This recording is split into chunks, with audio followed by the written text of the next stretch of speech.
M ED officer. Sir आज बारीमूल आश्रम कौन थिला आमर एटा physical attachment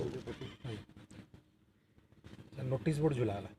for public purpose. Sir यार प्रकृत उद्देश्य कौन कहीं नोटिस एडी झुलांती ना तो लोक मैंने जापर ना तो यहाँ पब्लिक मेनली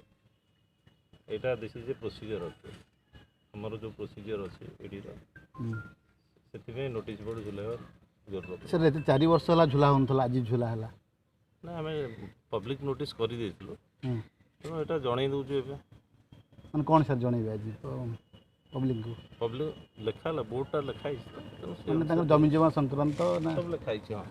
मैंने टोटाल स्थावर अस्थावर संपत्ति जितक आम आटाचमेंट पुओ नार की संपत्ति थिला जहाँ है देखिए आपड़ ता भीतर आउ कि रही पारिबे ना रही पारिबे पुलिस रही तो प्रोटेक्शन पे जी रही पुलिस से ही रही पारे पुलिस रही और तांकर घर किए रहउचंती मां रहउचंती सेटा पुलिस ही रखी सर अनऑथराइज्ड ट्रेसपास जे करियो नहीं करेंगे कार्यानुष्ठान यहाँ आटाचमेंट हमार मेन ये यहाँ सेल आउट हो पारे किसी कराई पारे कौन फर्दर प्रॉपर्टी ट्रांजैक्शन हम ना सर केते टका प्रॉपर्टी टोटल सेटा मुझे थैंक यू